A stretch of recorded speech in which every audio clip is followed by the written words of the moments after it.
Shwagam Ali Khan. You're watching live webinar by Arif Azim. So, गुज़िश्ता दो जो हमारे sessions गए वो रिलेशनशिप बिल्डिंग से रिलेटेड थे। बहुत सारी इन्फॉर्मेशन हमें आरिफ अजीमी साहब से मिली, बहुत सारी गाइडेंस मिली, हमने उस पर फॉलो भी किया। बहुत सारे यूथ ने फॉलो किया। मेरे बहुत सारे फ्रेंड्स बता रहे थे कि ये सेशन बहुत अच्छा गया, बहुत मुफीद रहा उनके लिए। शुक्रिया। सो उसी से रिलेट कुछ हम आज के टॉपिक की तरफ मूव कर रहे हैं, जो टॉपिक बेसिकली पेरेंटल एक्सपीरियंसेस के बारे में है कि यूथ के क्या इश्यूज होते हैं और जो पेरेंटल उनके साथ एक्सपीरियंसेस होते हैं, जो उनके पेरेंट्स उनके साथ ट्रीट करते हैं या वो अपने पेरेंट्स के साथ कैसे ट्रीट करते हैं। तो कुछ इस तरह के रिलेशंस के बारे में आज पढ़ेंगे। I guess so, expect so. तो बहुत सारे सवालात पहले ही हमारी ऑडियंस के आ चुके हैं आज के सेशन के बारे में, और गुज़िश्ता जो टॉपिक्स हैं उसके भी कुछ सवालात रिमेनिंग हैं। और आप लोग भी जो भी क्वेश्चन पूछना चाहते हैं आज के टॉपिक से रिलेटेड, तो आप कमेंट सेशन के अंदर पूछ सकते हैं, और ज़्यादा से ज़्यादा इस वीडियो को, इस लिंक को शेयर कर सकते हैं ताकि ज़्यादा से ज़्यादा लोग आज के सेशन को देख सकें। जी आरिफ अज़ीम साहब, अस्सलाम वालेकुम। वालेकुम अस्सलाम। सबसे पहली बात तो ये कि ये जो है कि जी लोगों ने सीखा, और सीखना थोड़ा सा डिफरेंट मामला है कि क्या सीखा। हाँ, एक चीज़ बड़ी कॉमन है, वो ये है कि जब हम बात करते हैं, कोई भी बात करता है, तो जो हमारे अंदर का तजस्सुस है ना, तो उसका अमूमन रिजल्ट क्या होता है कि हम एक जुमला इस्तेमाल करते हैं कि यार मज़ा आ गया, मज़ा आ गया। अब यानी कि अगर ये कॉफ़ी है ना, इसका सिप लेने के बाद मैं बोलूँ मज़ा आ गया तो समझ में आता है। अब एक बात सुनने के बाद जब मैं ये कहता हूँ मज़ा आ गया तो इस बात का क्या मतलब होता है? इसका मतलब ये कि अभी सिर्फ मैं चस्का ले रहा हूँ बातों का।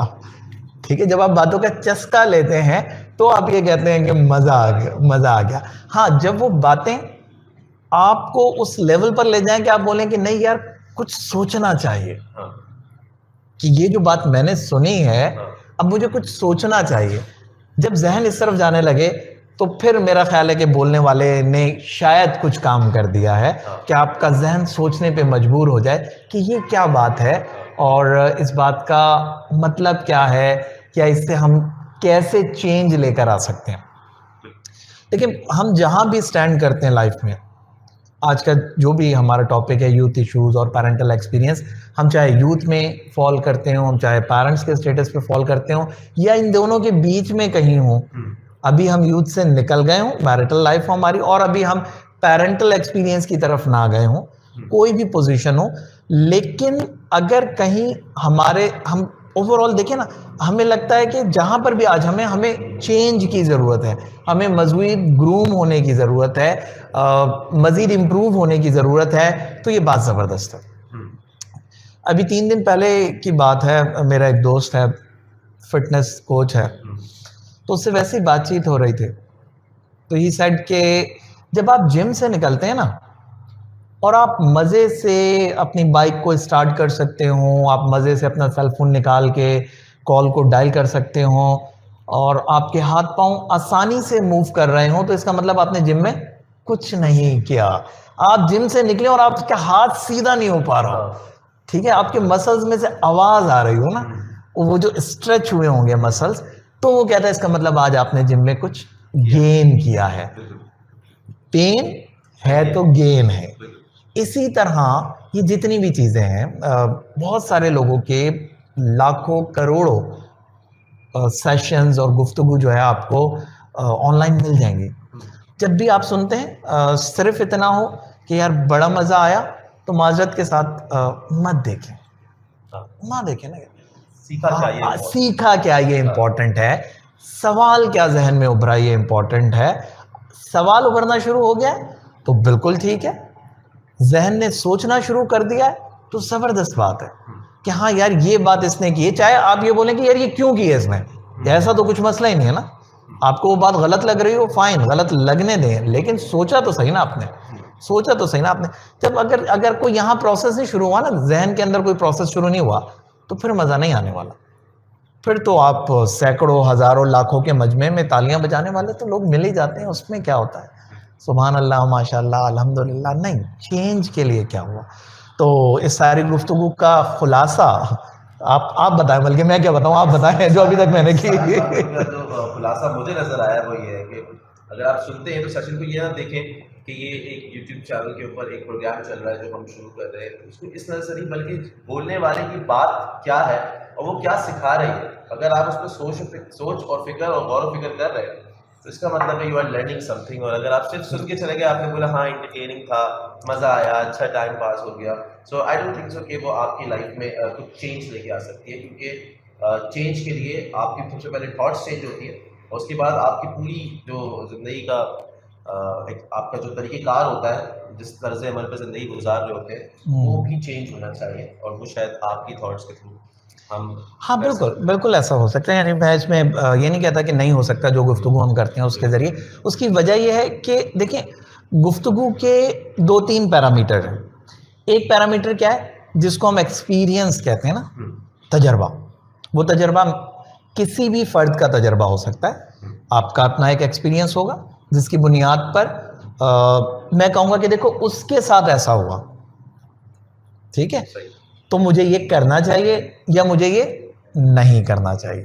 और एक तजर्बा होता है जो आपका अपना एक्सपीरियंस होता है, आप वो बयान करते हैं। जब आप अपना एक्सपीरियंस बयान करते हैं तो उसके उतार चढ़ाव, यहाँ तक कि जो मूड में स्विचिंग होती है वो तक आपको पता होती है कि क्या हुआ, क्या था उस वक्त, मेरी फीलिंग्स क्या थी। अदरवाइज किसी और के एक्सपीरियंस में आप उसकी फीलिंग्स को नहीं बयान कर सकते। हाँ, लर्निंग होती है, मैं इससे इनकार नहीं कर रहा, लर्निंग नहीं होती, लर्निंग होती है, लेकिन वो जो लर्निंग है वो थोड़ा उसका साइज कम है। जो आपके अपने एक्सपीरियंस की लर्निंग है उसका साइज बड़ा है। और उस एक्सपीरियंस की लर्निंग का जो स्टेप 1 है वो यही है कि आप अपने जहन को इस मुशक्कत में डालें कि वो सोचना शुरू करे। हमें बहुत अच्छे से पता है कि अगर कोई मशीनरी है और इस्तेमाल ना हो तो कुछ अरसे बाद क्या होता है, ख़राब हो जाती है, जंग लग जाता है, रस्टेड हो जाती है। तो जहन भी ऐसा ही है। तो बराए मेहरबानी इस्तेमाल करना चाहिए, जहन को ज़रूर इस्तेमाल करना चाहिए, सोचने पे मजबूर करना चाहिए।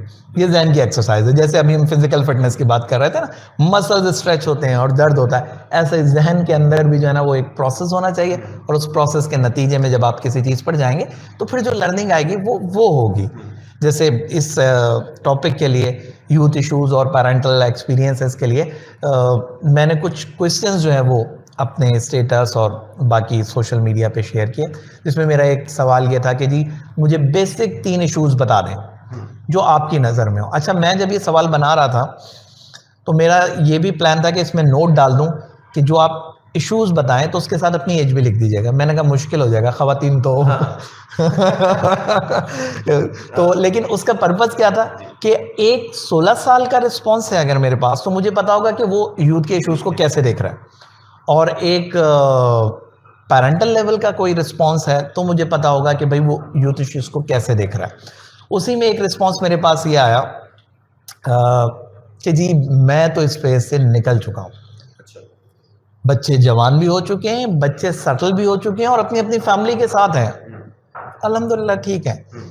तो मैं अब इस पे क्या, मेरे लिए तो ये कोई नहीं। तो मैंने वहाँ पर फिर उन्हें रिस्पॉन्स किया, मैंने कहा कि जी आप ही असल में वो ऑडियंस बन सकते हैं हमारे लिए, गाइड जो हमें बताएगा कि आपने जो नर्चरिंग का पूरा प्रोसेस चलाया अपनी यूथ का, अपने बच्चों की, उन्होंने जो कुछ सीखा, आज वो जैसे भी सेटल्ड है, अब आपको क्या लगता है कि आज के दौर में किन चीज़ों का ध्यान रखना चाहिए।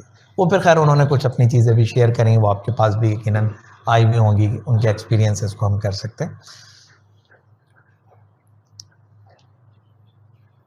तो उनके एक्सपीरियंसेस शेयर करें या आज के टॉपिक को हम आपसे शुरू करें? मैं बेसलाइन बना लेता हूँ, फिर उनके एक्सपीरियंसेस पर आ जाएंगे। 3 बेसिक इश्यूज हमारे दरमियान हैं जो मेरे समझ में आए। नंबर 1, हाँ, दादा दादी के साथ नो इंटरेस्ट ना, या उनका इंटरेस्ट बच्चों के साथ इस तरह का होता है। पहला तो इस डायरेक्शन में बात कर सकते हैं। दूसरा जो बेसिक्स हैं वो, अगर बच्चों की तरबियत स्ट्रॉन्ग और पॉजिटिव वे में हो और आज के दौर के हिसाब से ही, तो कोई इश्यूज नहीं बच्चों को भी और पेरेंट्स के एक्सपीरियंसेस में भी। ये थर्ड होता है, जैसे मेरी मदर है, उनके जहन बहुत स्ट्रॉन्ग है माशाल्लाह से, और उनकी सोच और मेरे और अमल भी ज़माने को बहुत ही करीब से टच करते हैं, इसीलिए हम लोगों को और हमारे बच्चों को बिल्कुल सही गाइडलाइन मिलती है अल्हम्दुलिल्लाह। ये सब वजह ना होने से इश्यूज हैं। ओके, सवाल ये किसने ये कमेंट्स में आया हुआ है? ये हैं शाइस्ता फसीह। अच्छा ठीक है, एक तो दादा दादी के साथ इंटरेक्शन या पोता पोती का दादा दादी के साथ इंटरेक्शन, और फिर पॉजिटिव थिंकिंग का, और फिर उन्होंने अपनी मदर का तस्करा किया कि उनका स्ट्रांग होना। जो बात मैंने की थी ना कि ये उनके एक्सपीरियंसेस हैं, जो पेरेंटल एक्सपीरियंसेस हैं वो हैं। अगर यूथ के इश्यूज की बात हम करें इन 3 पॉइंट्स की सूरत में, तो जो बेस निकलती है वो ये कि आज यूथ के पास पॉजिटिव थिंकिंग के लिए उतनी अपॉर्चुनिटीज नहीं नजर आ रही। क्यों?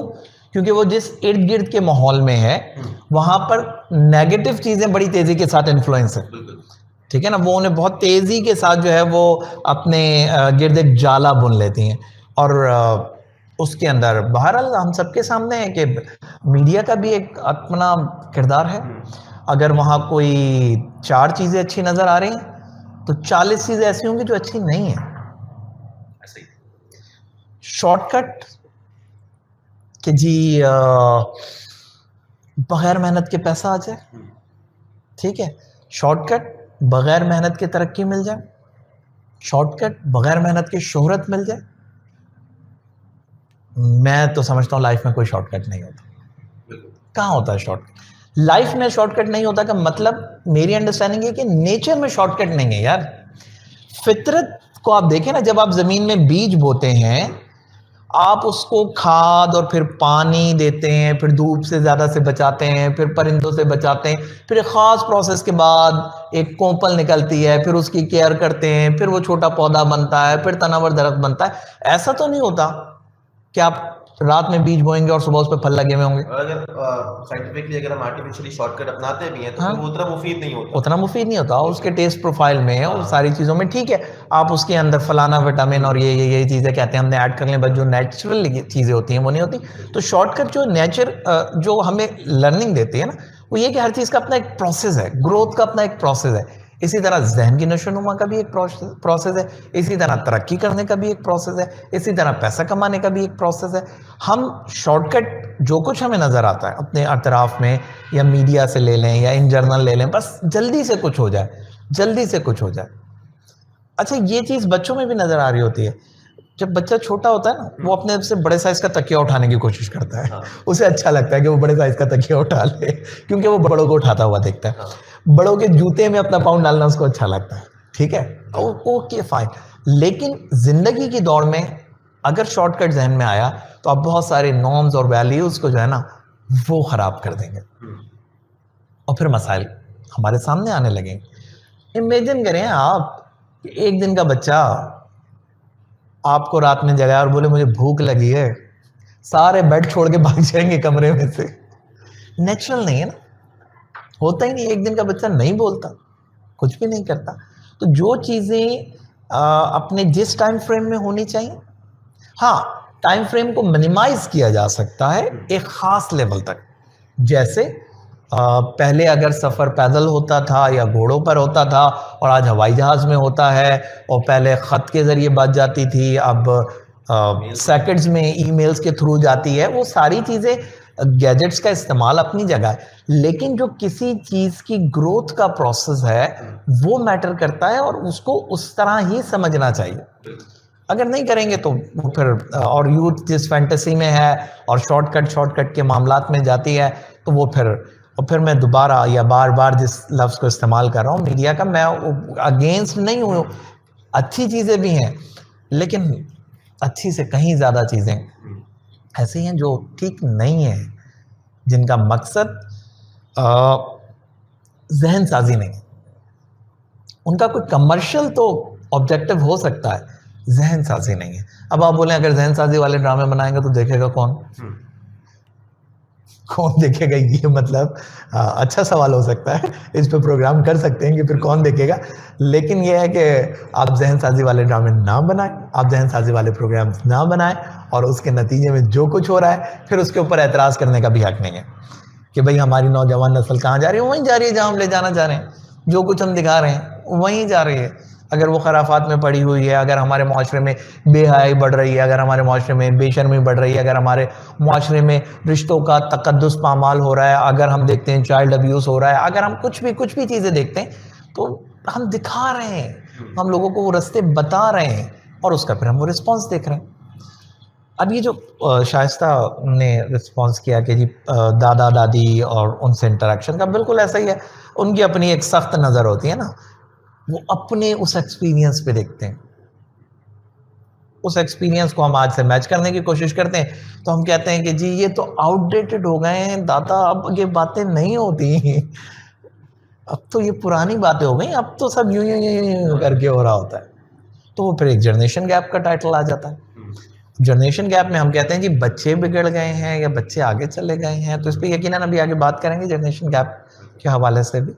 तो फाइन है ये दादा दादी वाला पॉइंट, लर्निंग के लिए स्ट्रॉन्ग पॉइंट, ज़रूर इस पर हो सकता है काम। पॉजिटिव थिंकिंग, इस पर तो हम जितनी बात करें उतनी कम है।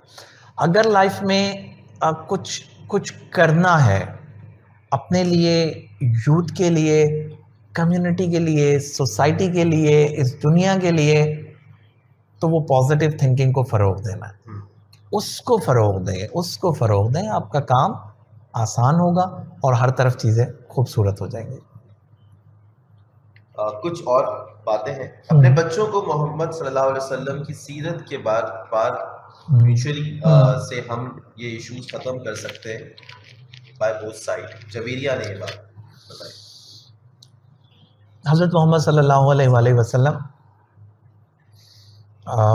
रहमतुल्लिल आलमीन, आप की ज़िंदगी, आपकी सीरत और आपने जो ज़िंदगी गुजारने के उसूल, कवायद, ज़वाबित सेट कर दिए, उनको फॉलो कर लें तो फिर कोई चैलेंज ही नहीं है ना, फिर तो कोई मसला ही नहीं है, कोई प्रॉब्लम ही नहीं है। ये सारी चीज़ें शुरू ही उस वक्त हो रही हैं कि जब हमने अंबिया कराम की तर्ज़ फ़िक्र, अंबिया कराम के अहकामात, दीन के अहकामात, उनके जो उलूम के वारिस हैं औलिया अल्लाह के अहकामात, उलमा कराम की गुफ्तगू को नज़रअंदाज कर दिया। तो ये चैप्टर तो बिल्कुल इस पे यानी ये डिबेटेबल ही नहीं है। और ये कि क्रॉस हो चुकी है, अब आप अपनी खुद की एक बिल्कुल खींच रहे हैं, लाइन खींच रहे हैं, बिल्कुल वहाँ से तो बाहर आ चुके हैं, वहाँ से बाहर आ चुके हैं। तो अगर हम किसी तरह उस लाइन पे चले जाएंगे तो फिर तो बस फिट है, सब कुछ सेट है, फिर तो जवेरिया कोई मसला ही नहीं है ना। हमारा तो प्रॉब्लम ही यहाँ इसीलिए शुरू हुआ है। इस पूरी सोसाइटी का जो एक कहना चाहिए कि मसला, इस सोसाइटी से मुराद इस ओवरऑल दुनिया की अगर हम बात करें तो वहाँ पर जो चैलेंज है वो है यही, अंबिया की तालीमात को छोड़ दिया आपने, तो वो फिर वहाँ फिर पॉजिटिव थिंकिंग चैलेंज बन गई। फिर एक हिर्स, हवस, लालच और बदयानती और बदनज़मी और रिश्वत और तरह तरह के हुकूक दूसरों के सल्ब करना, हक तलफी करना और अपने फ़राइज़ से जान छुड़ाना, ये सारी चीज़ें आ गई। तो रिलीजियसली किसी भी मज़हब से आपका ताल्लुक़ है, उसकी गाइडलाइंस जो हैं वो आपके लिए बेस्ट है। और इस्लाम मुकम्मल दीन के तौर पर आ चुका, तो अब बिल्कुल रहती दुनिया तक हमारे लिए ये गाइडलाइंस मौजूद हैं कि हम उसके हिसाब से चीज़ों को लेके चलें। बिल्कुल ऐसे है। I think the biggest issues these days is that when they go to education institutes here in Pakistan, where they do not get the character building and to understand the difference between good and bad. जब सवाल हमारे जो भाई अहमद इकबाल साहब, अहमद इकबाल तो बता रहे कि इसमें बहुत बड़ा हाथ मेरे ख्याल से हमारे एजुकेशनल इंस्टीट्यूशंस की है आज के दौर के पाकिस्तान में, जो कि पढ़ाई तो दे रहे हैं लेकिन कैरेक्टर बिल्डिंग और जो अंडरस्टैंड हैं गुड एंड बैड के अंदर ये फ़र्क नहीं बताए जा रहे इस चीज़ को। अच्छा देखिए, सबसे पहले तो मैं एक बात यहाँ थोड़ी सी क्लियर करूँ कि जब कोई फीडबैक आता है, जब कोई कमेंट्स आते हैं या जब कोई हम बात भी कर रहे होते हैं ना, अपना ओपिनियन दे रहे होते हैं, तो वो अमूमी जो तर्ज़ों में चीज़ें मौजूद हैं उन पर हो रहा होता है, 100% पर नहीं हो रहा होता। यानी इस बात पर कोई बोले कि नहीं हमारा स्कूल तो कैरेक्टर बिल्डिंग के ऊपर पूरा एक निसाब है, जैसे मैं बहुत सारे स्कूल्स को जानता हूँ, वहाँ कैरेक्टर बिल्डिंग के क्लासेस होती हैं, उस पर काम हो रहा होता है, तो उन पर कोई ऑब्जेक्शन की बात नहीं हो रही। इन जनरल बात हो रही है कि जहाँ एकेडमिक्स के लिए बच्चा जाता है, जहाँ उसकी जहन साजी होती है, वहाँ उसको अंग्रेज़ी, उर्दू, मैथ्स और सोशियोलॉजी और उसके साथ बायोलॉजी और केमिस्ट्री और जोलॉजी और बहुत सारे सब्जेक्ट पढ़ाए जा रहे होते हैं। वहाँ कैरेक्टर बिल्डिंग कोई अलग से सब्जेक्ट के तौर पे नहीं पढ़ाया जा रहा। इन जनरल ऐसा नहीं है, क्योंकि हमने खुद ये लाइन खींची। कैसे लाइन खींची? हमने कहा जी किताबें पढ़ाने की जिम्मेदारी जो है वो स्कूल वालों ने ले ली है और तरबियत की जिम्मेदारी वालिदैन की है, तालीम की जिम्मेदारी स्कूल की। घर पे जब बात हो रही होती है तो बच्चा थोड़ा मिसबिहेव करने लगे पेरेंट्स के साथ, तो बोलते हैं पता नहीं क्या करता है स्कूल में और क्या होता है स्कूल में। वालिदैन यही सोचते हैं कि कैरेक्टर बिल्डिंग भी स्कूल में होनी है, और स्कूल कहता है कि भाई हम अपना सिलेबस तो पूरा करा लें जो हमारे पास सिलेबस है वो तो पूरा कर लें, उसकी पूरी कंप्लीशन ही नहीं हो पाती, आगे जवाब देने होते हैं, तो ये तरबियत वरबियत तो घर जाएंगे बच्चे खुद ही हो जाएगी। तो इस चक्कर के अंदर जो है वो पूरा गैप है। हाँ, स्कूल्स में ये होना चाहिए, नो डाउट, इसमें ज़रूर शामिल होना चाहिए और किया जा सकता है, और हर सब्जेक्ट के साथ किया जा सकता है। एक टीचर तो वैसे ही रोल मॉडल होता है, अगर वो सामने मौजूद है और कुछ भी पढ़ा रहा है, कोई टेक्निकल सब्जेक्ट पढ़ा रहा है, कोई नॉन टेक्निकल सब्जेक्ट पढ़ा रहा है, कुछ भी पढ़ा रहा है, वो खुद रोल मॉडल है। कैसे बात कर रहा है, कैसे रिस्पॉन्स कर रहा है, कैसे रिएक्ट कर रहा है, ये सारी चीज़ें तो बच्चे ने वहाँ से लर्निंग कर ली, बाकी रिमेनिंग घर से कर ली। अब घर में आके भी उसने देखा कि अम्मा अब्बा ने आपस में जो है वो नाराज़गी है और कोई लाउड पिच पे बात कर रहा है और कोई बात नहीं कर रहा है, तो उसने कहा ओके फाइन, ये बेस्ट वे है, उसकी लर्निंग हो गई, अब उस तरह से चलना शुरू कर देगा। तो अहमद इकबाल साहब का पॉइंट बिल्कुल है कि स्कूल्स में, और उन्होंने स्पेशली लफ्ज़ इस्तेमाल किया पाकिस्तान, तो अहमद साहब पाकिस्तान से बाहर कैरेक्टर बिल्डिंग कैसे हो रही होगी मेरा एक्सपीरियंस नहीं है। वहाँ के एनवायरनमेंट में पॉजिटिविटी होगी, ठीक है, बहुत सारे ममालिक में है, हमने भी सुना हुआ है, लेकिन स्कूलिंग सिस्टम के अंदर कैरेक्टर बिल्डिंग कहाँ पर है ये मेरे नहीं है। हाँ, इस्लामिक स्कूलिंग सिस्टम में हमें नज़र आती है कि वो इन चीज़ों की बात कर रहे होते हैं, लेकिन जहाँ पर भी एक्सट्रीमिज़म आ जाता है, रिजिडनेस आ जाती है, वो सब चीज़ें जो है वो बस लपेट के जो है वो साइड पर हो जाती है। बिल्कुल ऐसे ही हो रहा होता है। की बात आगे कंटिन्यू हो रही है, but their students come from different background and put peer pressure when at home parents start to tell the correct things. The fault that they make is that they start dictating and not trying to make the understand. सही। और देखिए peer pressure होता है, peer pressure होता है। तमाम वालिदैन की ख्वाहिश होती है कि बच्चा अच्छी स्कूलिंग सिस्टम में जाए, जितनी उनकी फाइनेंशियल उस हिसाब से वो थोड़ा सा बढ़ के कोशिश करते हैं। वो अपने 2 ड्रेस कम बना लेंगे साल में, लेकिन बच्चों को थोड़ा बेहतर स्कूलिंग की कोशिश कर लेंगे, ये हमारे यहाँ है। अब जब वो ये करते हैं तो यहाँ जो चैलेंज आता है, जिसकी तरफ इन्होंने भी निशानदेही की और मेरे उस्तादों में शामिल हैं डॉक्टर वकार यूसुफ अजीमी, वो भी इस बात पे कहते हैं कि देखो यार, बहुत महंगे स्कूल में अगर आप डालते हो ना, तो आप खुद बच्चे के साथ एक ज्यादती करते हो। अब वो लोअर मिडिल क्लास का बच्चा है और अब आपने उसको उन बच्चों के स्कूल सिस्टम में डाल दिया जो महंगी महंगी गाड़ियों से उतर कर आ रहे हैं, तो एक प्रेशर तो बिल्ड होना शुरू हो गया ना। वो एक पब्लिक ट्रांसपोर्ट में जा रहा है या जैसे भी आप उसे ड्रॉप कर रहे हैं, अब ये शुरू हो गया। फिर उनका उठना बैठना, गुफ्तगू और उनके सोशल गैदरिंग्स और वो सारी चीज़ें मिसमैच होती हैं। जब वो मिसमैच होती हैं तो उसके नतीजे में क्या होगा, एक प्रेशर बिल्ड हो रहा होगा। और फिर जैसे इन्होंने कहा डिफरेंट बैकग्राउंड से बच्चे आ रहे हैं, अब जब डिफरेंट बैकग्राउंड से बच्चे आ रहे हैं तो वहाँ पर भी हमारे यहाँ तो इतना ज़्यादा स्टेटस कॉन्शियस हैं हम कि आप एक स्कूल में हैं और वो बच्चा कहता है कि जी मैं DHA में रहता हूँ, और एक बच्चा अगर कह दे कि मैं नॉर्थ कराची में रहता हूँ, अब तो बात ही ख़त्म हो जाती है। अभी तो उसकी लर्निंग का चैप्टर शुरू ही नहीं हुआ वो स्टेटस के जो गैप्स हैं उन्होंने प्रेशर डेवलप करना शुरू कर दिया। तो जब भी स्कूल का इंतखाब करें, अच्छी क्वालिटी ऑफ एजुकेशन ज़रूर मद्देनज़र होनी चाहिए, महंगी नहीं होनी चाहिए। महंगी दिलवा सकते हैं, उससे मना नहीं कर रहा मैं, लेकिन ऑब्जेक्ट जो है या ऑब्जेक्टिव जो है वो महंगी तालीम नहीं, अच्छी तालीम, हाँ अच्छी तालीम होनी चाहिए, क्वालिटी एजुकेशन होनी चाहिए कि जिसके नतीजे में बच्चे के अंदर खुद ये बात आ जाए कि मुझे पढ़ना है, मुझे आगे की तरफ बढ़ना है, उसके अंदर एक पॉजिटिव कंपटीशन तो आए, बजाय इसके कि वो ये देखे कि जी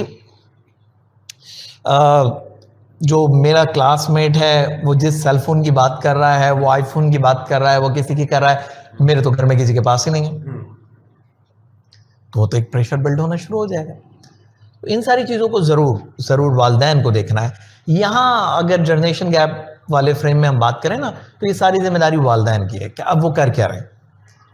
बच्चों ने तो अभी कुछ सीखना है ना, कैरेक्टर बिल्डिंग तो बहुत बहुत आगे जाकर होनी है। अभी तो जिस माहौल में आपने भेज दिया उस माहौल में आपने भेज दिया, फिर आप कंपैरिजन कर रहे होते हैं दूसरों के साथ, ये सारी चीज़ें, तो फिर ये थोड़ा सा मुश्किल मरहला हो जाता है।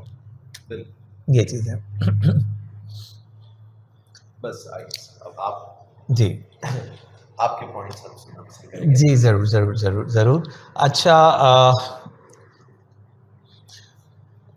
इसमें मैं आपसे एक चीज़ शेयर करूँ। हम जब यूथ इश्यूज़ की बात कर रहे हैं ना, तो सबसे बुनियादी चीज़ जो है वो ये है कि हम उनकी बढ़ती हुई उम्र के साथ उनके अंदर आने वाली चेंजेस, जो फिज़िकल हैं, जो इमोशनल हैं, ठीक है, और जो सोशल हैं, उसका ध्यान रखें। अगर हम उन चीज़ों का ध्यान नहीं रखेंगे तो उसके नतीजे में बहुत सारे मसाइल जो हैं वो सामने आना शुरू हो जाएंगे। अगर हम उनकी एज की मुनासबत से बड़े हो रहे हैं ना बच्चे, जो फिज़िकल चेंजेस आ रही हैं, उस पर उनसे बातचीत नहीं करेंगे तो क्या होगा, उसके नतीजे में क्या होगा, प्रॉब्लम आ जाएगी। उस बच्चे के लिए जो गाइडलाइंस पेरेंट्स दे सकते हैं, जो गाइडलाइंस उसके घर वाले दे सकते हैं, अगर वो गाइडलाइंस उसे बाहर से मिलेंगी तो कितनी पॉजिटिव होंगी, कितनी पॉजिटिव नहीं होंगी, इसको हम नहीं फाइनल कर सकेंगे।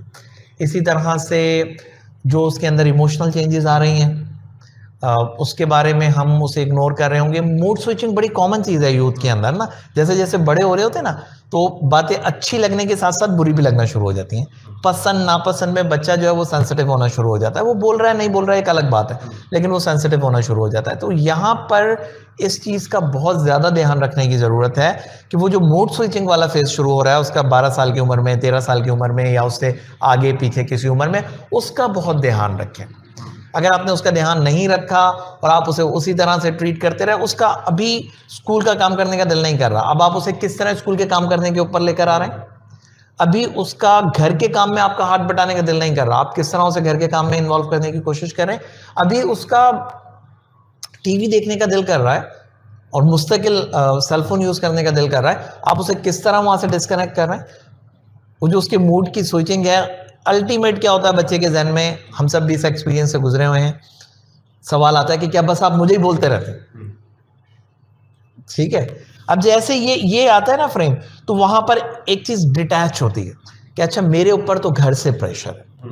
अब जब घर से प्रेशर है तो उस प्रेशर को मैं नीचे लाने के लिए बाहर कहीं कोई रिलैक्स, ठीक है ना, कोई ऐसी पर्सनालिटी ढूंढूंगा जो मुझे इस गैप को फिल करना शुरू कर दे।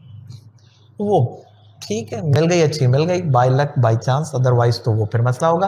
तो जो यूथ के मामलात हैं, जो जनरेशन गैप का एक चैलेंज आ रहा है, उसके अंदर उनकी बढ़ती हुई उम्र के मामलात, जो फिज़िकल चेंजेस हैं, जो उनकी इमोशनल चेंजेस हैं, जो उनकी सोशल नीड से मुतालिक चेंजेस हैं, उनका ध्यान रखें तो चीज़ें जो हैं वो मेरा ख्याल है कि ज़्यादा बेहतर तरीके से जो हैं वो आगे बढ़ सकती हैं।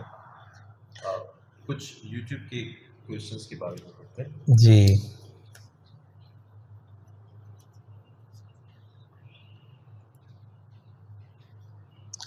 अच्छा जी, अच्छा मैं आपसे एक बात दूसरी जब तक ये बात शेयर कर लेता हूँ कि ये जो चीज़ें हैं जिसमें हम अगर ये जैसे एक सवाल भी हमें यहाँ नज़र आ रहा है कि यूथ और आज के जो पेरेंट्स हैं उनके दरमियान जो सबसे बड़ा एक गैप है, उनका कहना है कि वो टेक्नोलॉजी का गैप। जी बिल्कुल गैप है, टेक्नोलॉजी का गैप है। तो उस टेक्नोलॉजी के गैप को कैसे कवर कर सकते हैं? आप यूथ हैं, चलें आप थोड़ा सा मुझे इस बारे में इनपुट दें कि टेक्नोलॉजी के गैप को कैसे कवर कर सकते हैं। पेरेंट्स हैं, उन्हें तो नहीं आता। हाँ अब क्या करें पेरेंट्स? टेक्नोलॉजी के गैप को कैसे पूरा कर सकते हैं? हाँ जी। अच्छा, हमारी जो जैसे कि हमारे घर में हमारी वालदा है, वो सेल फोन इतना यूज़ करना नहीं जानती। लेकिन अब यूथ का काम है ना कि वो अपने पेरेंट्स को, असल में होता ही है कि जब हम वक्त के साथ साथ अपनी जो पुरानी चीज़ें होती है ना, नहीं हमारे वाले साहब जो है आज भी उन्हें जो मज़ा आता है ना, वो पुराने जो पेट वाला टीवी होता है ना ना जी। उसमें टीवी देखने में मज़ा आता है। तो कभी कभार वक्त के साथ साथ आप टेक्नोलॉजी के साथ खुद को मॉडिफाई नहीं कर रहे होते, और जब न्यू जनरेशन आ रही होती है वो अपने आसपास का माहौल देख के उन्हीं चीज़ों को अडॉप्ट कर रही होती है। जैसे उस वक्त के जो नए जितने गैजेट्स आ रहे हैं, तो वो जो गैप आता है ना, जी जी तो उससे बड़ी प्रॉब्लम्स होती हैं। लाइक आजकल जो पेरेंटल इश्यूज है कि अगर हम व्हाट्सएप पे कोई स्टेटस लगाते हैं जी तो वो एक जनरल स्टेटस होता है, लेकिन जो घर में इम्पैक्ट पड़ता है तो माय गॉड, मतलब कुछ ना कुछ बच्चे के मामले में फिर कुछ प्रॉब्लम चल रही है। सोल्यूशन बनाए ना आप मुझे। मैं मेरे ध्यान में है एक चीज़, लेकिन मैं जो है वो क्या कहते हैं, इसके सोल्यूशन पर आपका इनपुट जानना चाह रहा था। मैं अपना पॉइंट शेयर कर लेता हूँ। मैं अपना पॉइंट ये शेयर कर लेता हूँ आप लोगों से कि देखिए, बच्चा कोई गैजेट यूज़ कर रहा है ना, तो आपको चाहिए आप उसके साथ बैठें। ठीक है, आप जब उसके साथ बैठेंगे तो उसके पास दो तरह का कॉन्फिडेंस जाएगा। पहला कॉन्फिडेंस क्या जाएगा कि जी एक इंटरेस्ट है पेरेंट्स को कि वो मेरी चीज़ों में इन्वॉल्व हो, और दूसरा उसे ये होगा कि जो कुछ मैं कर रहा हूं इसके बारे में भी इंफॉर्मेशन वहां जा रही है। तो एक सिखाने वाला होता है ना जहन कि जी बच्चा बड़ों से सीखता है, और जब उसे ये लगेगा कि बड़े मुझसे सीख रहे हैं तो यकीनन उसे भी एक अच्छा फील आएगा। जब उसे ये अच्छा फील आएगा तो उसके नतीजे में एक चीज़ इम्प्रूव होती हुई नज़र आएगी। अब आपको इस चीज़ का ध्यान रखना चाहिए कि जब कभी भी बच्चे यूज़ कर रहे हैं, लैपटॉप यूज़ कर रहे हैं, आपको कंप्यूटर का इस्तेमाल करना नहीं आता है, और आपको जो है वो किसी वजह से मोबाइल के बहुत सारे ऑप्शंस नहीं आते हैं, तो इंस्टाग्राम है और वो क्या होता है, स्नैपचैट है, और बहुत सारी चीज़ें हैं जो आपको यूज़ करना नहीं आती हैं, तो आप करें, बच्चों से पूछें कि वो कैसे यूज़ कर रहे हैं और किस तरह से उसका वो इस्तेमाल कर रहे हैं। तो वो इस्तेमाल जो है वो उनको जो है मेरा ख्याल है कि गाइड करेगा। ठीक है, वो इस्तेमाल जो है वो उनको गाइड करेगा, और उस गाइडलाइन से जो है वो चीज़ें जो है वो बेहतरी की तरफ जाना शुरू हो जाएंगी। अच्छा, इसी तरह एक और चीज़ जो नज़र आती है यूथ के मामलात में, वो ये नज़र आती है कि हम कहते हैं कि आज का बच्चा जो है ना बदतमीज़ हो गया है, फर्माबरदारी कम हो गई है। पहले के बच्चे को आप बोल दें, जो बोल दें बस उसने वो करना होता था, आज के बच्चे ने नहीं करना। आप भी आज के बच्चों में शुमार होते हैं, तो ज़रा बताएं क्यों नहीं करते भैया आप लोग? कि वो होता ना कि फर्माबरदारी जब ना हो, जब मतलब बात अंडरस्टैंड ही ना कर पा रहे हो आप अब आप कवर करने की कोशिश कर रहे होते, अब आप उसे कवर करने की कोशिश कर रहे हैं ना। लेकिन जब हम ये कहते हैं कि पहले का बच्चा और आज का बच्चा और पहले की फर्माबरदारी आज की फर्माबरदारी, तो हमें ये बात भी ध्यान नशीन रखनी चाहिए, पहले की टेक्नोलॉजी आज की टेक्नोलॉजी, पहले की एजुकेशन आज की एजुकेशन, पहले का एनवायरनमेंट आज का एनवायरनमेंट, सब चेंज हो गया, सब कुछ बदल गया। तो यकीनन अब बच्चे का माइंडसेट भी चेंज हो रहा होगा। अब वो जो सवाल कर रहा है ना, वो आप उसे नाफरमानी में ना लेके जाए ना, आप उसकी क्यूरियोसिटी में लेके जाए ना उसे, कि उसमें एक तजस्सुस है, वो उस बात को जानना चाह रहा है। एक चीज़ मैं आपसे शेयर करता हूँ, कई प्रोग्राम्स में मैंने शेयर किया, टीवी के प्रोग्राम्स में भी और एफएम के प्रोग्राम्स में भी। मेरी बड़ी बेटी मोरलेस उसकी एज होगी कोई उस वक्त 6 साल, ठीक है। हम एक शॉपिंग मॉल में शॉपिंग के लिए गए और फिर फूड कोर्ट में कुछ हमने खाना पीना किया, उसके बाद हम वापस आने लगे।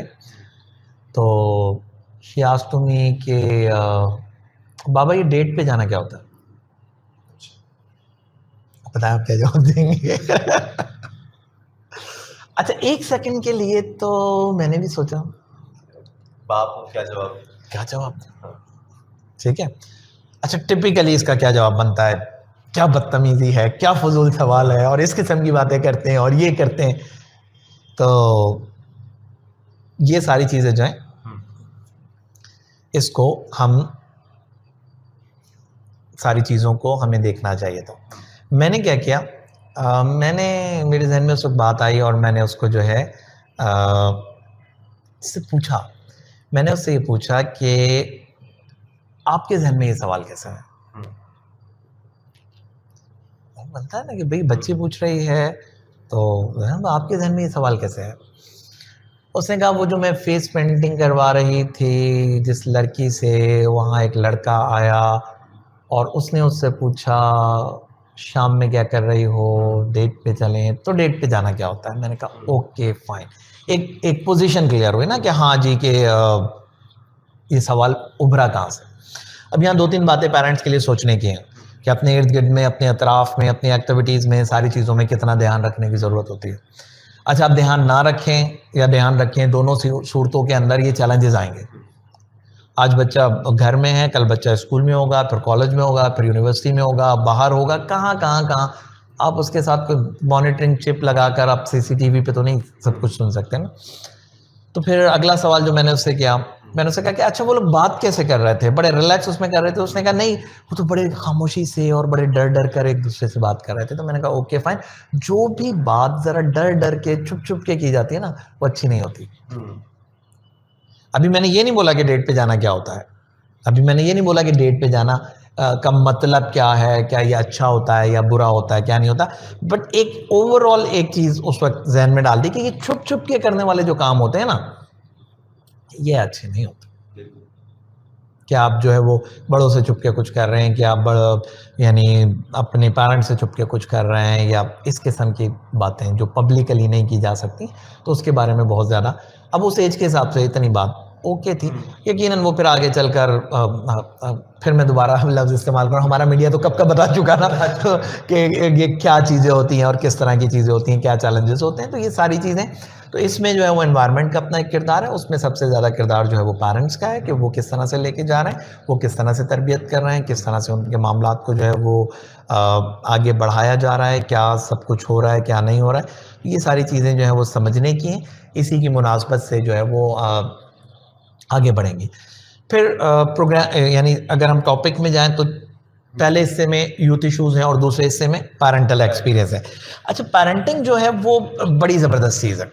मैं इस सेंस में कह रहा हूँ कि हम तय करते हैं ना कि हमें डॉक्टर बनना है, आप MBA कर रहे हैं ना, ओके फाइन, किसी मखसूस फील्ड में कर रहे हैं, मार्केटिंग में कर रहे हैं। थोड़ी देर के लिए हम ये अज्यूम करते हैं कि आपने, जब आप इंटर में थे उस वक्त आपने ये तय किया कि मुझे MBA मार्केटिंग करना है। इंटर से MBA मार्केटिंग कंप्लीट होने तक एजुकेशनल प्रोसेस क्या गुजारा होगा आपने? जैसे इंटर से बैचलर्स में हमारे साहब ने बोला कि बस ठीक है, यहाँ तक हमने आपको पेपर कर दिया, ठीक है, अपनी मास्टर्स की फीस को जमा कर दी। ठीक है। ठीक है, तो हमें अच्छा लगा बहुत। अच्छा। लाइफ जो है ना वो पापा से निकल गया है, तो हम्म, आप डिपेंडेंट है। अब हम्म, आपको थोड़ी सी उन्होंने आज़ादी दी, आज़ादी के साथ आपका रिस्पॉन्सिबिलिटी, तो वो तय करना कि हर 4 महीने बाद इतनी ह्यूज अमाउंट सेमेस्टर फीस कैसे आए, तो उसके लिए फिर प्रोफेशनली स्ट्रगल, वो थोड़ा लंबा सफर गुजरा, सही है। मुश्किलात स्टिल आ रही हैं मुश्किलात। ठीक है। अच्छा, एक चीज़ तो ये है ना कि सेल्फ मेड होकर अपनी एजुकेशन को कंप्लीट करना, और इसमें एक चीज़ और जो मेरे जहन में आती है वो ये आती है कि बच्चा इंटर में है, उसने मास्टर्स के लिए कोई भी डिग्री तय करी, मेडिकल की करी, इंजीनियरिंग की करी, मार्केटिंग की करी, एचआर की करी, फाइन आर्ट्स की करी, किसी की भी चीज़ की करी।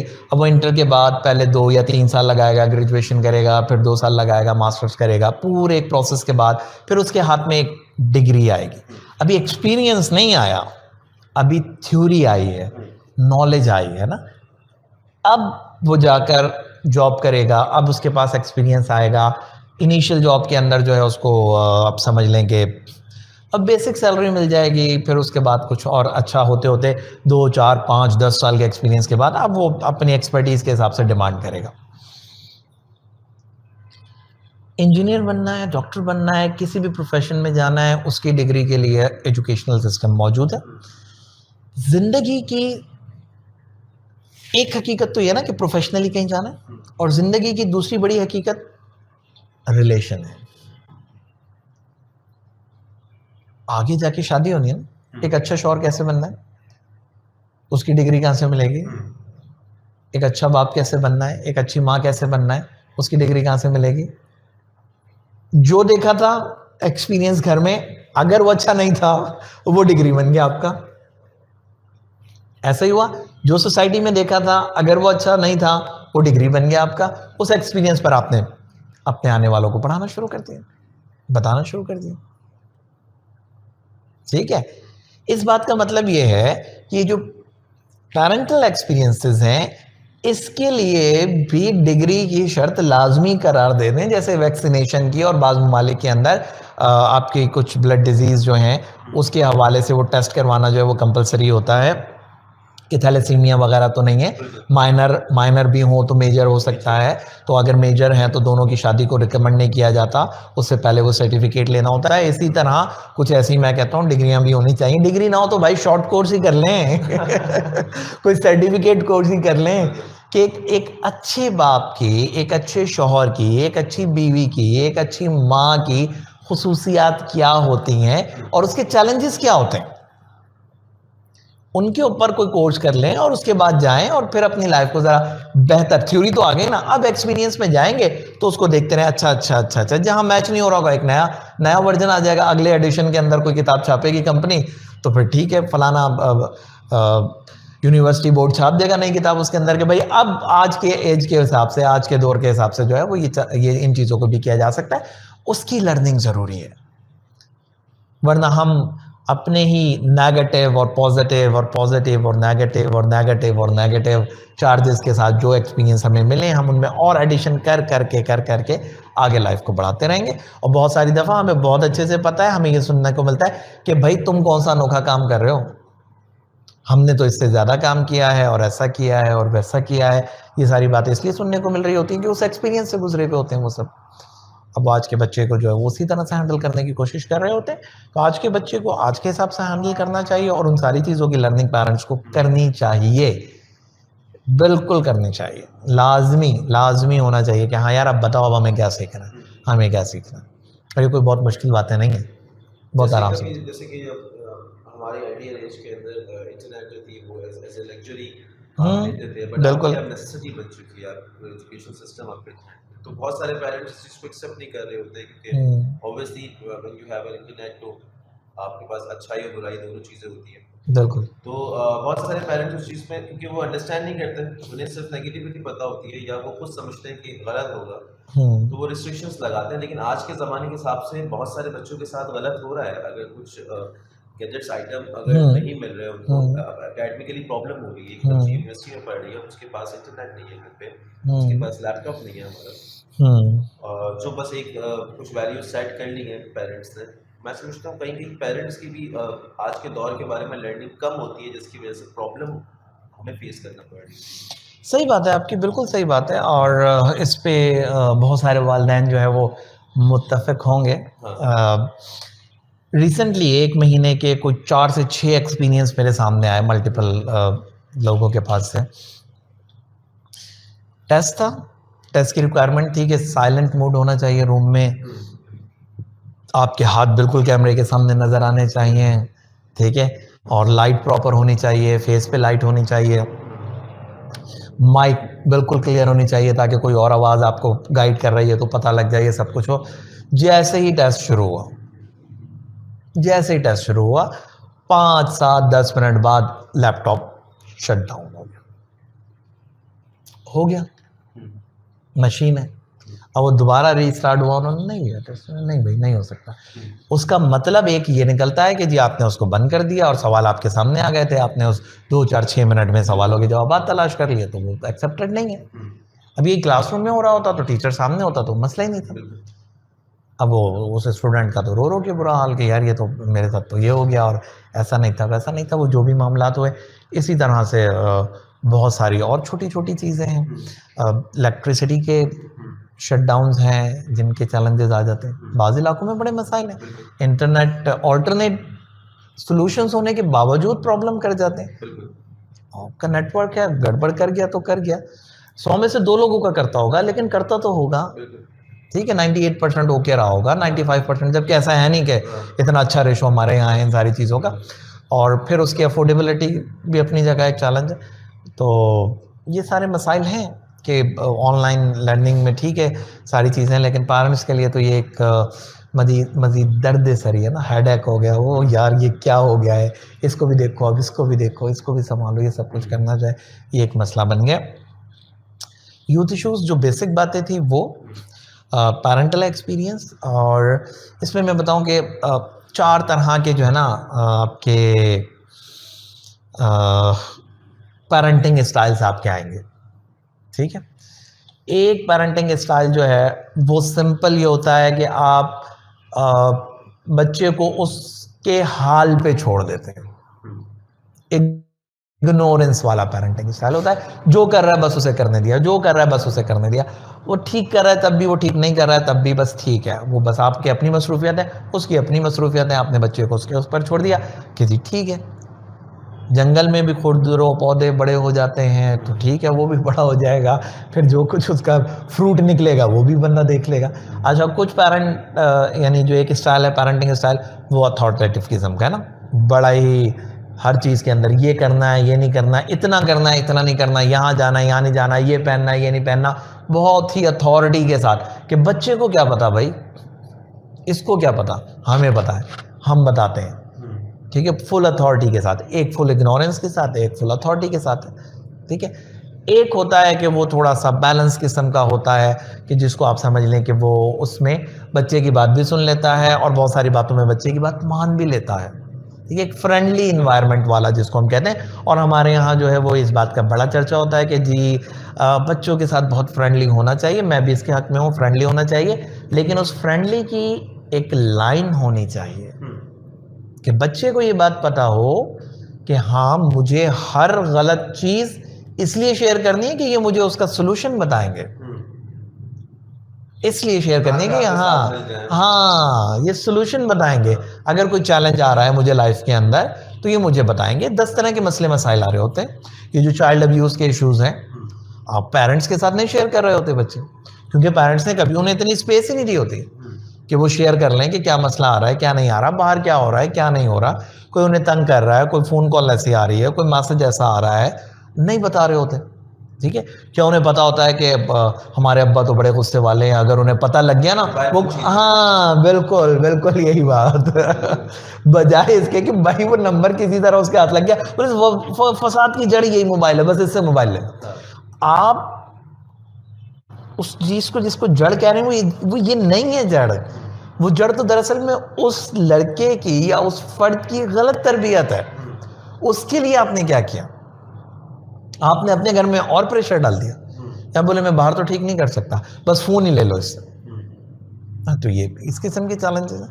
तो जो पेरेंटिंग के डिफरेंट स्टाइल्स हैं उनको समझना चाहिए और कैलकुलेट करके देख ले भाई, 2 जमा 2 4 करना तो सबको आता है ना, कि उसका रिजल्ट निकल क्या रहा है, उससे फ़ायदा हो रहा है या नहीं हो रहा है। फ़ायदा हो भी रहा है तो उसको किस म्यार पे आप चेक कर रहे हैं।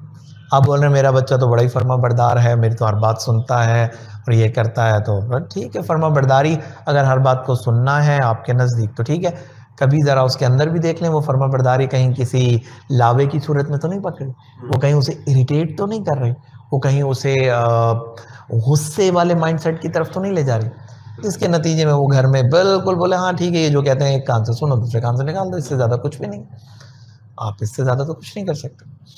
तो एक चीज़ यूथ इश्यूज, दूसरी चीज़ पेरेंटल एक्सपीरियंस, और इन दोनों का मगलूबा या ब्लैंड जनरेशन गैप आज का सबसे बड़ा चैलेंज, जनरेशन गैप।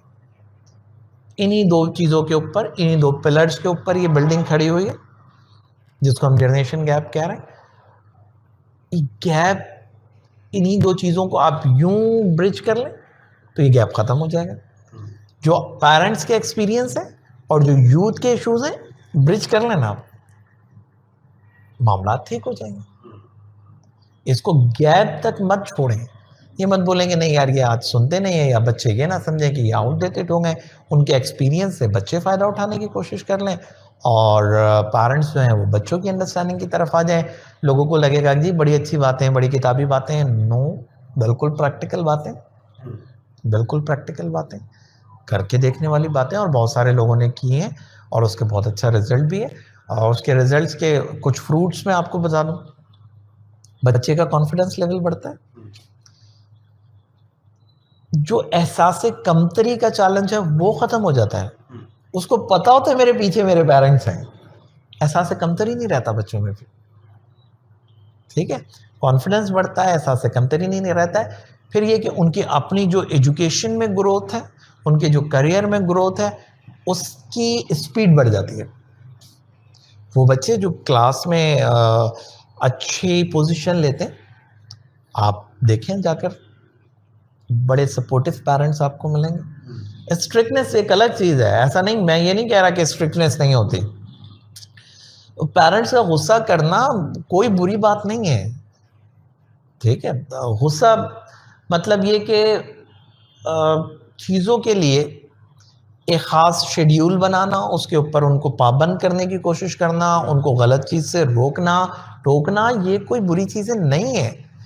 हाँ, अगर गुस्सा इसलिए हो रहा है कि पेरेंट्स के खुद अपने आपे से बाहर हो गई ये चीज़ें, ये फिर गलत है। असल में तो मैं ऐसा गुस्सा कहता हूँ कि बस मेरी जब बर्दाश्त से ख़त्म हो जाए और मैं चीखना शुरू कर दूँ, तो ये फिर गुस्सा है।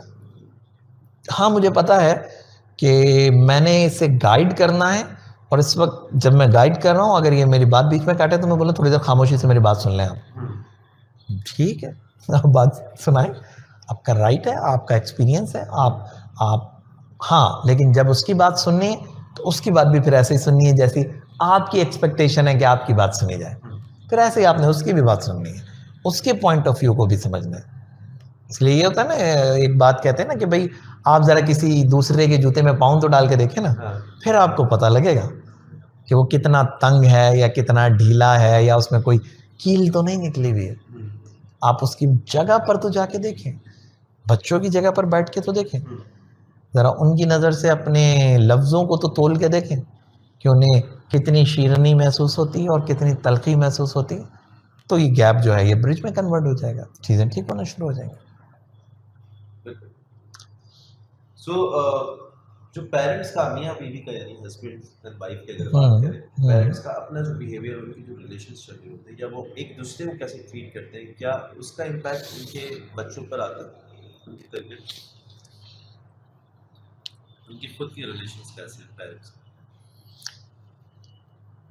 देखिए,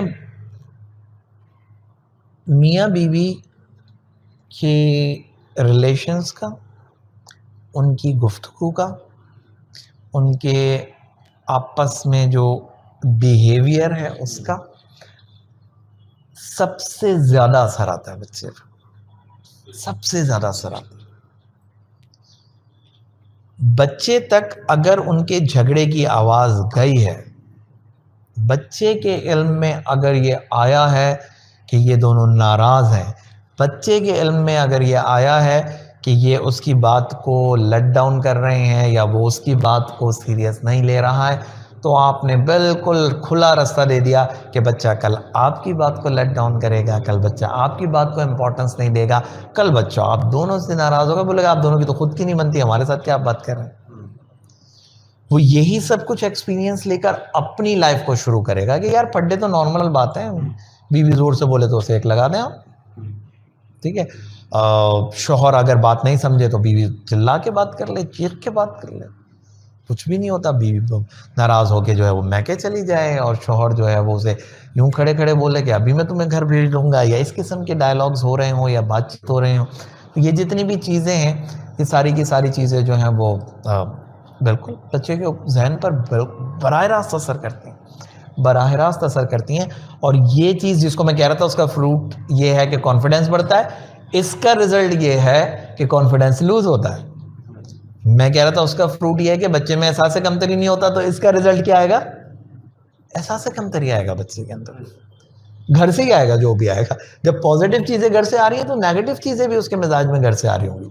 माहौल का असर है, लेकिन घर भी तो माहौल ही दे रहा है ना, घर का भी तो अपना एक माहौल है।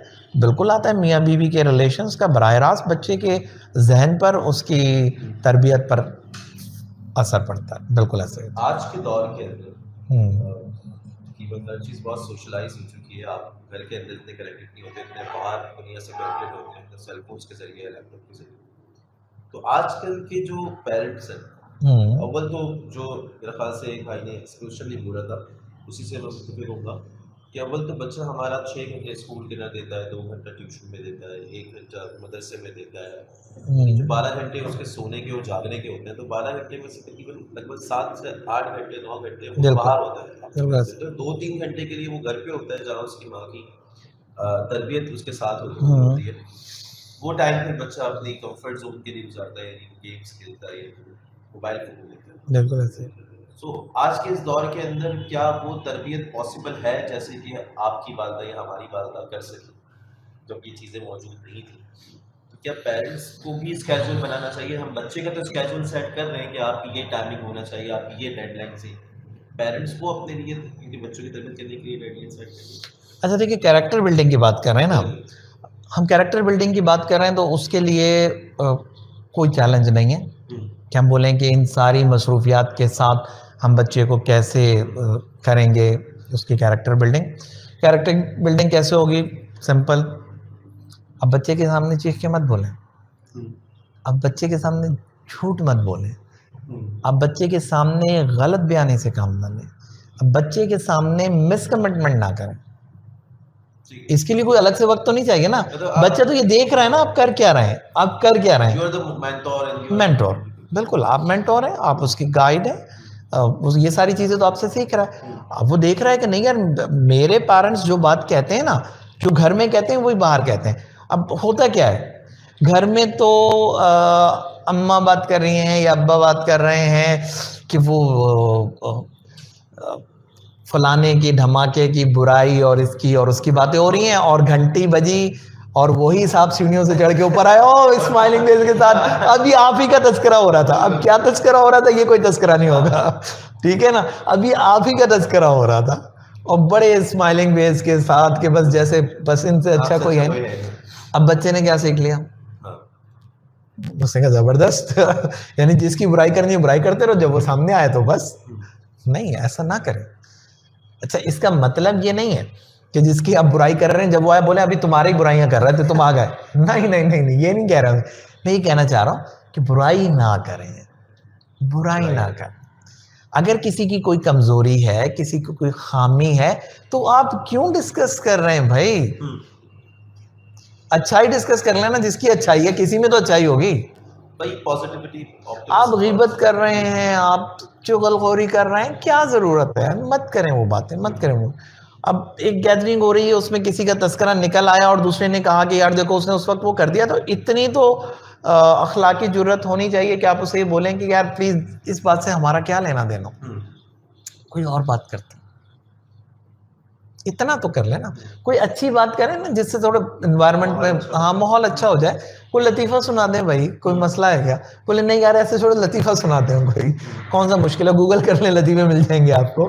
तो वो काम कर लें, कोई अच्छा काम कर लें, लोगों की बुराइयां ना करें। यानी अगर किसी से आपको तकलीफ भी पहुंची है ना, कोई आदमी होते मिजाज अच्छे नहीं होते, मैच नहीं हो रहे होते, ठीक है आप उससे थोड़ा डिस्टेंस कर लें, जहां मिले बस खुश अखलाकी से मिले आप, उससे ज़्यादा उसके बारे में ना सोचें। आप बोले नहीं अब वो तो है ही मेरा फैमिली मेम्बर, तो उससे तो मेरा वास्ता रहेगा, इस पर एक अलग प्रोग्राम कर लेंगे कि जो आपका फैमिली मेम्बर हो, जिससे आपका वास्ता रहता हो और वो अच्छा ना हो तो फिर कैसे हैंडलिंग करनी चाहिए, इस पर पूरा एक अलग आपको प्रोग्राम करके बता देंगे कि उससे हैंडलिंग कैसे करनी चाहिए। लेकिन बच्चों के सामने दूसरों की बुराइयां करना और फिर उन लोगों से बहुत अच्छे से मिलना, ये अब नहीं। अब वो जो आप कह रहे हैं कैरेक्टर बिल्डिंग, उसके लिए ये कंपोनेंट है, यही तो चाहिए होते हैं, और क्या चाहिए होते हैं। हाँ, क्वालिटी टाइम जिसको कहते हैं उसकी एक डेफिनेशन पूरी मौजूद है। क्वालिटी टाइम क्या है? सबसे पहले तो आप अपने डाइनिंग टेबल का जो भी टाइम रख रहे हैं ना, कि जी रात के खाने का या जो जिस टाइम पर भी मौजूद है ना सब लोग, एक चीज तय कर लें,